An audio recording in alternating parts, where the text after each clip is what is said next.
الحمد للہ رب العالمین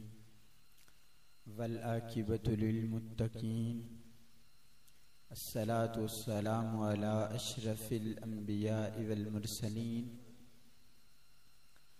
وخاتم النبیین وعلی آلہ واصحابہ اجمعین۔ قال اللہ تبارک و تعالی فی الکلام المجید والفرقان الحمید شہر رمضان الذی انزل فیہ القرآن ھدی للناس وبینات من الھدی والفرقان وتوبوا الی اللہ جمیعا ایھا المؤمنون لعلکم تفلحون۔ صدق اللہ العظیم وبلغنا رسولہ النبی الکریم الامین ونحن علی ذلک لمن الشاہدین والشاکرین والحمد للہ رب العالمین۔ قال اللہ تبارک و تعالی فی شان حبیبہ مخبرا وآمرا ان اللہ وملائکتہ یصلون علی النبی یا ایھا الذین آمنوا صلوا علیہ وسلموا تسلیما۔ الصلاۃ والسلام علیک یا سیدی یا رسول اللہ وعلی آلک واصحابک یا سیدی یا حبیب اللہ۔ الصلاۃ والسلام علیک یا سیدی یا رسول اللہ وعلی آلک واصحابک یا رحمۃ للعالمین۔ مولاي صل وسلم دائما ابدا علی حبیبک خیر الخلق کلہم یا رب بالمصطفى بلغ مقاصدنا واغفر لنا ما مضى یا واسع الکرم۔ نہایت ہی واجب الاحترام بزرگوں دوستو، اللہ رب العزت کا کروڑ مرتبہ شکر ہے جس مالک کائنات خالق کائنات نے اشرف المخلوقات بنا کر حضور نبی مکرم شفیع معظم سرور عالم صلی اللہ علیہ وآلہ وسلم کا امتی بنایا۔ اللہ رب العزت کائنات والوں سے بے نیاز ہے، اسے نہ تو کسی چیز کا کسی شخص کا نیکی کرنے کا کوئی فائدہ ہے، نہ گناہ کرنے سے اسے کوئی نقصان ہے۔ وہ کسی کا محتاج نہیں، نہ کسی کی عبادت۔ اللہ رب العزت کا دست نگر ہے، نہ ہی مخلوق کی اطاعت یا نافرمانی اس کی سلطنت کے اندر کوئی نقصان پہنچا سکتی ہے۔ وہ مالک ہے، بے نیاز ہے ہر چیز سے، لیکن اللہ رب العزت نے مخلوق والوں کے لیے عبادت کو لازم قرار دیا۔ انسانوں پہ جنوں پہ اللہ رب العزت نے عبادت کو لازم کیا، اور قرآن مجید میں ارشاد فرمایا وَمَا خَلَقْتُ الْجِنَّ وَالْإِنسَ إِلَّا لِيَعْبُدُونَ،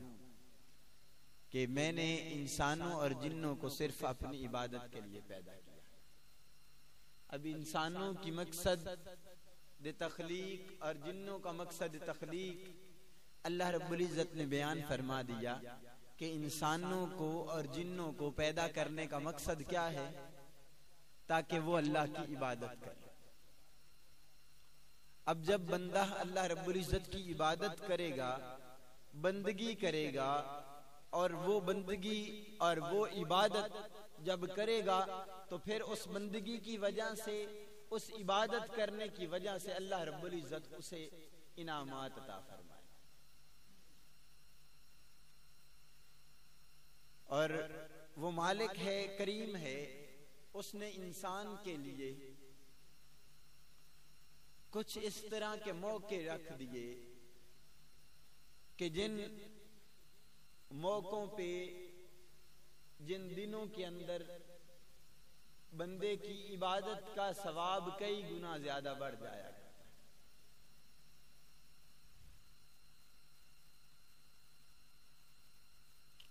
اور یہ بھی اللہ رب العزت کا کرم ہے کہ وہ انسانوں کو نوازنا چاہتا ہے، تو ان کرم والی گھڑیوں، ان بخشش والی گھڑیوں، ان مہربانی والی گھڑیوں میں سے یہ لمحات جو اللہ رب العزت ہمیں نصیب فرمائے وہ رمضان المبارک کی گھڑیاں ہیں، جو انشاءاللہ بفضل خدا 3-4 دن تک ہمارے ہاں رمضان المبارک تشریف لا رہا ہے۔ رمضان المبارک کی آمد ہے، اور یہ وہ مہینہ ہے، اللہ رب العزت نے ارشاد فرمایا شہر رمضان الذی انزل فیہ القرآن، کہ رمضان وہ مہینہ ہے کہ جس مہینے کے اندر اللہ رب العزت نے قرآن مجید کو نازل فرمایا۔ اب یہ وہ مہینہ ہے جس مہینے کے اندر اللہ رب العزت کی بخشش، اللہ رب العزت کی مغفرت ٹھاٹھے مار رہی ہے، اللہ رب العزت کی رحمت کی صدائیں لوگوں کو بلا رہی ہوتی ہیں کہ آؤ کوئی بخشش طلب کرنے والا ہے، آئے میری بارگاہ سے بخشش مانگے۔ آج کوئی مغفرت مانگنے والا ہے، آئے میری بارگاہ سے مغفرت مانگے۔ کوئی ہے جو نعمتیں طلب کرنا چاہتا ہو، کوئی ہے جو رزق طلب کرنا چاہتا ہو، کوئی ہے جسے جنت کا سوال ہے، کوئی ہے وہ شخص جو دوزخ سے پناہ طلب کرنا چاہتا ہے۔ وہ ہر ایک چیز کا سوال کا جواب وہ مالک عطا کرنا چاہتا ہے، وہ لوگوں کو نوازنا چاہتا ہے۔ ان دنوں کے اندر وہ چاہتا ہے کہ میرے بندے میری بارگاہ کے اندر جھکیں اور میں انہیں نوازتا جاؤں، میں انہیں عطا کرتا جاؤں، میں انہیں بانٹتا جاؤں۔ اور یہ بات یاد رکھیں، سمجھدار لوگ تشریف فرما ہیں، وہ اس بات کو سمجھتے ہیں کہ جب کوئی چیز کسی کو ملنی ہو اور اس کی تیاری کرنا ضروری ہوتی ہے۔ ایک نعمت کسی کے پاس تشریف لا رہی ہو تو اس نعمت کو حاصل کرنے کے لیے اس کی تیاری کرنا ضروری ہے۔ تو یہ رمضان المبارک ہمارے پاس اللہ رب العزت کی بہت بڑی نعمت ہے، اور اس نعمت کی تیاری کرنا ہمارے اوپر لازم ہے۔ اور یہ بات یاد رکھیں کہ اللہ رب العزت نے جو احسان ہمیں عطا فرمایا یہ رمضان کی صورت کے اندر، تو اس رمضان المبارک کی خوشی کا اظہار کرنا بھی بڑا ضروری ہے۔ اب خوشی کے اظہار کی 2 قسمیں ہوتی ہیں۔ ایک قسم یہ ہے کہ کسی شخص پہ کوئی بندہ احسان کر رہا ہے تو وہ احسان کرنے والے کو بھول جائے اور کہے کہ یہ سارا میرا کمال ہے، تو بھائی وہ بندہ حقیقت اور اصلیت کو چھوڑ بیٹھا، کہ اسے پتہ ہی نہیں ہے کہ جس شخص کی وجہ سے اسے یہ نعمت ملی ہے اب اس شخص کو بھلا رہا ہے۔ اگر اللہ رب العزت کسی کو نعمت عطا کر رہا ہے تو وہ شخص یہ سمجھے کہ یہ میری محنت ہے، نہیں بھائی، یہ اللہ رب العزت کا فضل و کرم ہے کہ جس نے یہ نعمت تجھے عطا فرمائی۔ اور دوسری قسم کا خوشی کا اظہار یہ ہے کہ بندہ جب اسے نعمت عطا کی جائے وہ اپنی بارگاہ، اپنی پیشانی کو اپنے رب کی بارگاہ کے اندر جھکا دے اور شکر ادا کرے اپنے مالک کا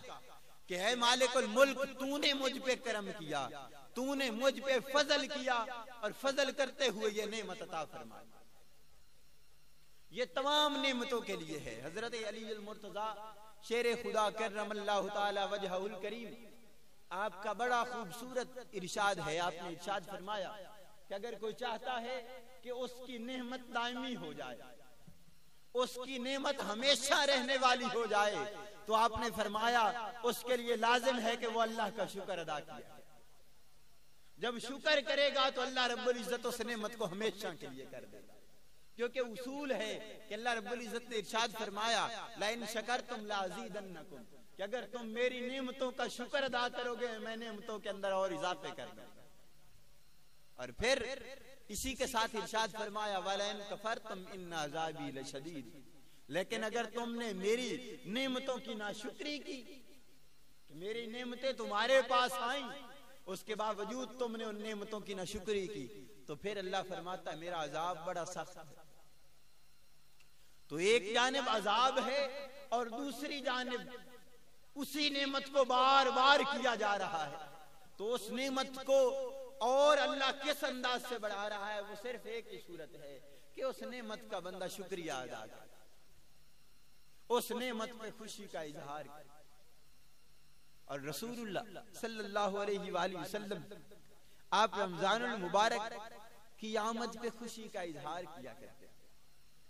حضرت ابو ہریرہ رضی اللہ تعالی عنہ آپ اس حدیث کے راوی ہیں، آپ ارشاد فرماتے ہیں کہ رمضان المبارک جب تشریف لاتا تو رسول اللہ صلی اللہ علیہ وآلہ وسلم خوشخبری دیتے کہ جاکم رمضان شہر مبارک۔ رسول اللہ صلی اللہ علیہ وآلہ وسلم صحابہ سے ارشاد فرماتے کہ تحقیق وہ مہینہ آ گیا ہے جو برکتوں والا ہے، جو رحمتوں والا مہینہ ہے۔ اور ایک روایت کے اندر ہے کہ رسول اللہ صلی اللہ علیہ وآلہ وسلم نے یوں ارشاد فرمایا اتاکم شہر رمضان اتاکم سید الشہور فمرحبا بہی اہلا وسہلا، کہ رسول اللہ صلی اللہ علیہ وآلہ وسلم نے ارشاد فرمایا کہ تمہارے پاس رمضان کا مہینہ آ گیا ہے، فرمایا تمہارے پاس تمام مہینوں کا سردار مہینہ آ گیا ہے۔ اور پھر سرکار دو عالم صلی اللہ علیہ وآلہ وسلم رمضان المبارک کو خوش آمدید کہہ رہے ہیں۔ اب یہ رمضان المبارک کی جو آمد ہے، اس آمد پہ ہمارے لیے لازم ہے کہ ہم تیاری کریں رمضان المبارک، کہ بھائی ہمارے پاس رمضان آ رہا ہے، ہمارے پاس یہ نعمت آ رہی ہے، ہم اس نعمت سے فائدہ کس طرح اٹھائیں۔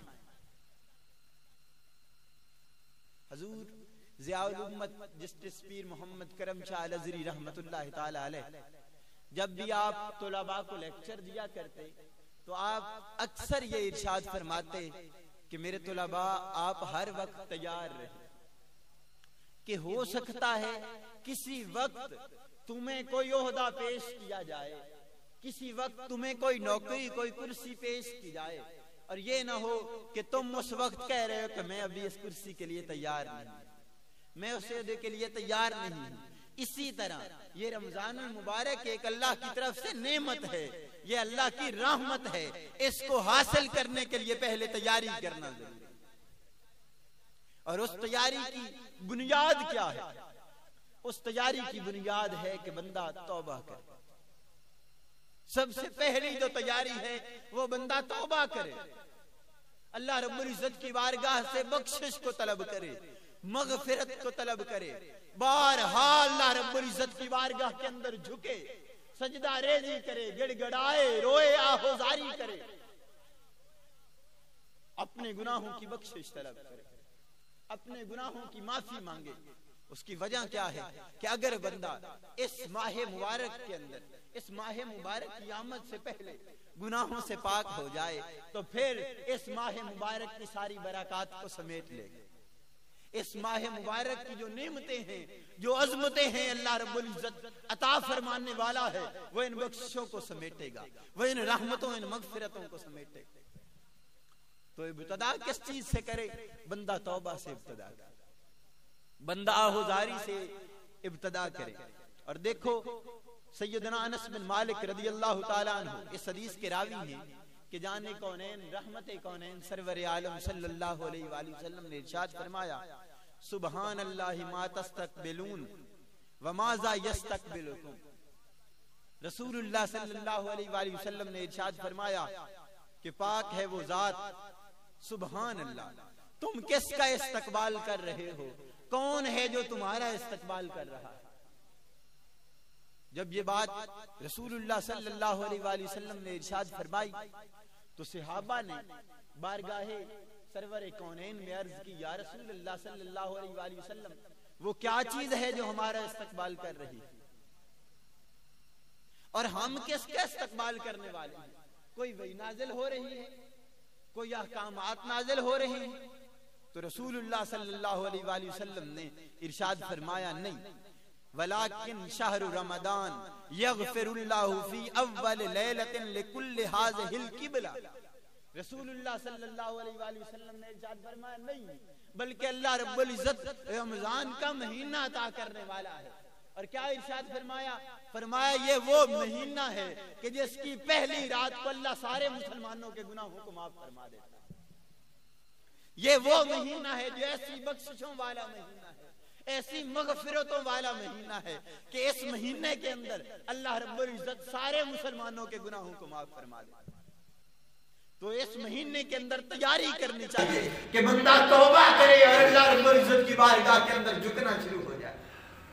کیونکہ یہ ایسا مہینہ ہے کہ اگر اس مہینے کے اندر بندہ اچھے طریقے سے عبادت کر لے تو پھر سارا سال اس بندے کا عبادت کے اندر گزر جاتا ہے۔ یاد رکھو کہ یہ نعمت جو ہے یہ بڑے نصیب والے لوگوں کو ملتی ہے۔ حدیث مبارکہ ہے، رسول اللہ صلی اللہ علیہ وآلہ وسلم نے ارشاد فرمایا، اس کا ایک حصہ، ویسے تو 3 چیزیں سرکار نے ارشاد فرمائی، لیکن اس میں سے ایک حصہ آپ نے یہ بھی ارشاد فرمایا، سرکار نے فرمایا وہ آدمی تباہ و برباد ہو گیا۔ صحابہ نے عرض کی، یا رسول اللہ صلی اللہ علیہ وآلہ وسلم کون شخص؟ سرکار دو عالم صلی اللہ علیہ وآلہ وسلم نے ارشاد فرمایا وہ شخص کہ جس کی زندگی کے اندر رمضان المبارک آیا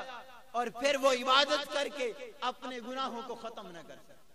اپنے آپ کو بخشش والا نہ بنا سکا، اللہ رب العزت کی بارگاہ سے اپنے گناہوں کی معافی نہ لے سکا، وہ تباہ و برباد ہو۔ تو رمضان المبارک کی آمد ہے، اس آمد سے پہلے اپنے آپ کو پاک کر لیا جائے، اپنے آپ کو صاف کر لیا جائے، پہلے تیاری کر لی جائے تاکہ ہم اپنی باہیں کھول کے رمضان کو استقبال کریں، خوش آمدید کہیں، اسے اپنے سینے سے لگائیں اور اس کی برکات کو سمیٹ سکیں، اچھے انداز سے اس کا استقبال کریں تاکہ پورا مہینہ ہمارا رحمتوں کے اندر گزر جائے، بخششوں کے اندر گزر جائے، عبادتوں کے اندر گزر جائے، گڑ گڑاتے ہوئے گزرے، قرآن پڑھتے ہوئے گزرے، نماز پڑھتے ہوئے گزر جائے، تاکہ اس مہینے کی برکات سارے سال کے اندر ہمارے سینے کے اندر محفوظ ہو۔ اور رسول اللہ صلی اللہ علیہ وآلہ وسلم سیدنا سلمان فارسی رضی اللہ تعالیٰ عنہ ایک طویل حدیث بیان فرماتے ہیں، اور اس حدیث کے اندر آپ 2 جملے ارشاد فرماتے ہیں، فرماتے ہیں اما الخصلتان اللتین تردون بها ربکم فشہادت لا الہ الا اللہ وتستغفرون۔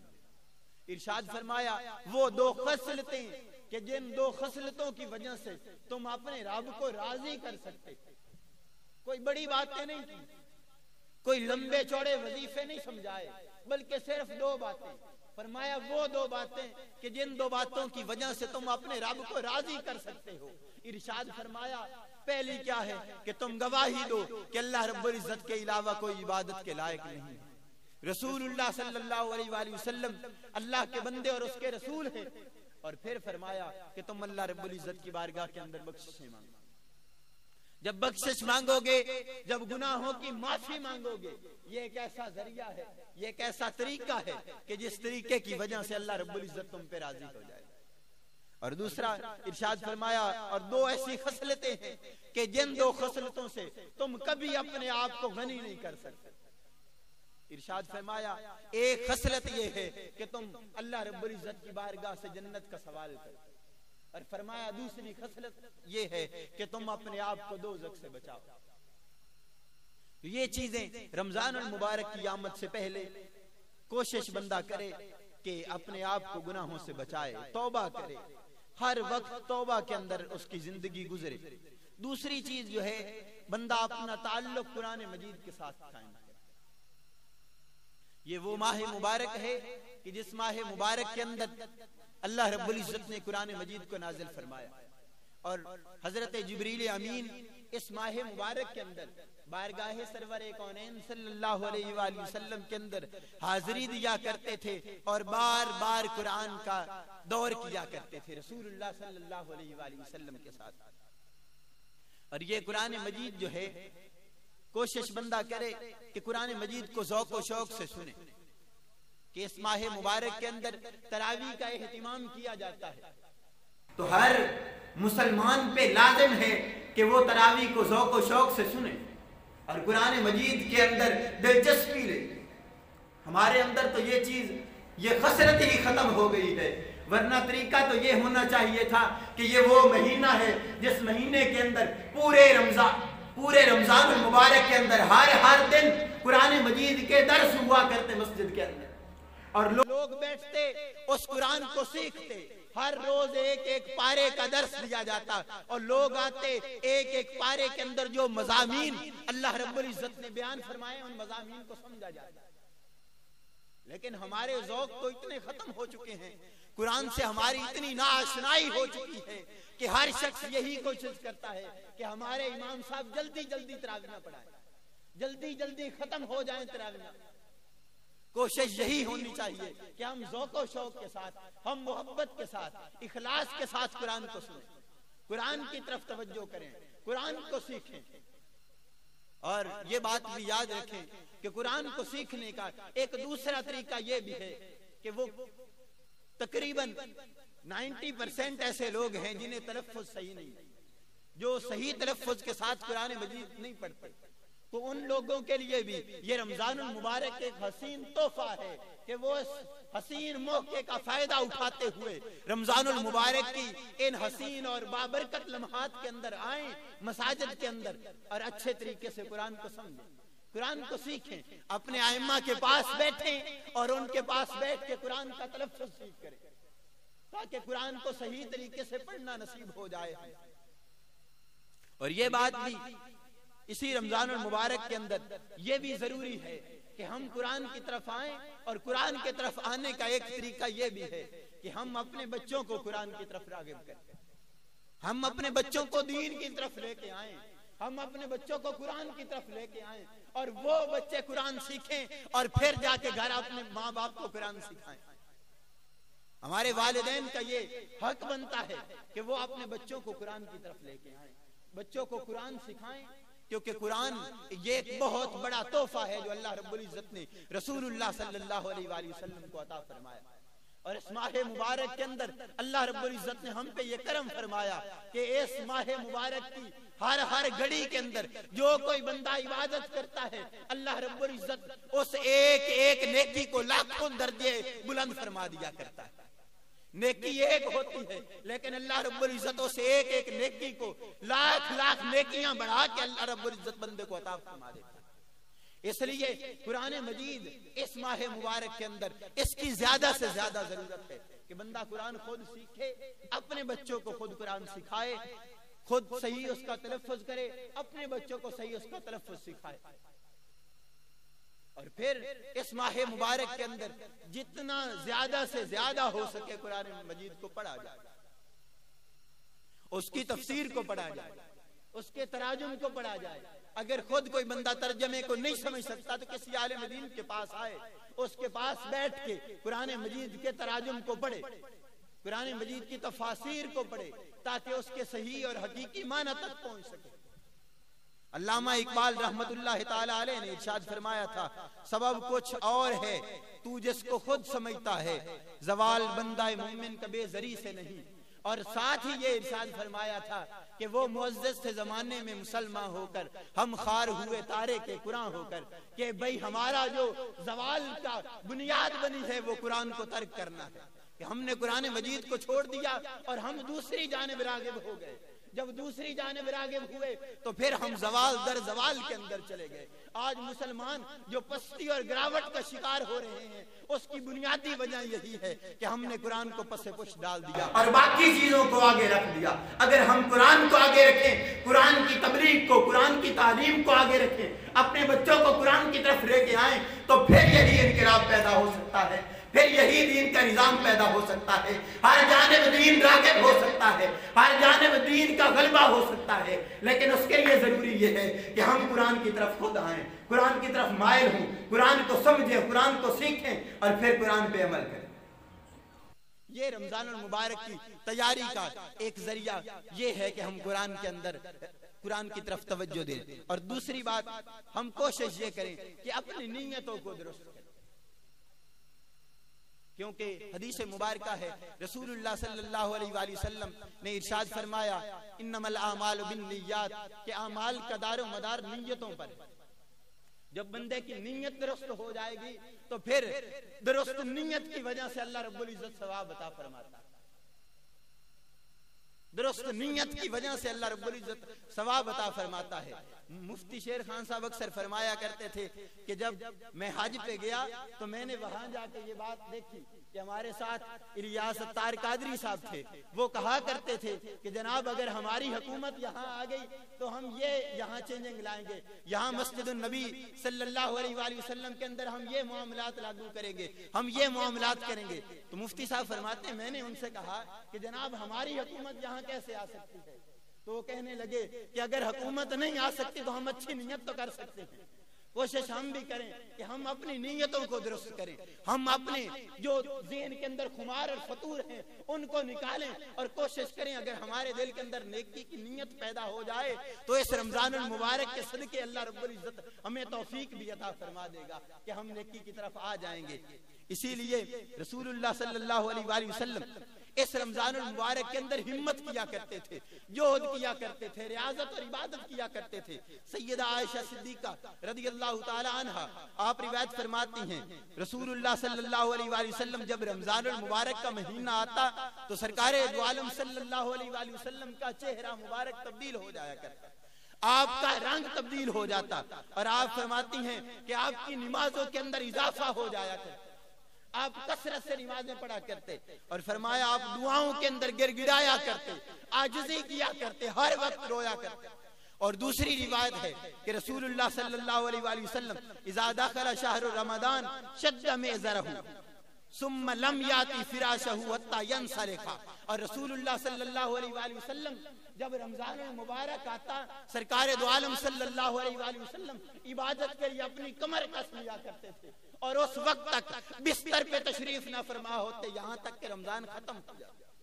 آپ سارے رمضان المبارک کے اندر عبادت کیا کرتے تھے، ایک لمحہ بھی کسی اور کام کے اندر مصروف نہیں ہوتے تھے۔ لیکن ہماری صورتحال یہ ہے کہ ہم رمضان المبارک کے اندر بھی اپنے سارے لمحات کو ان بابرکت گھڑیوں کو ہم ضائع کر دیتے ہیں، دوسری مصروفیات کے اندر فضولیات کے اندر ہم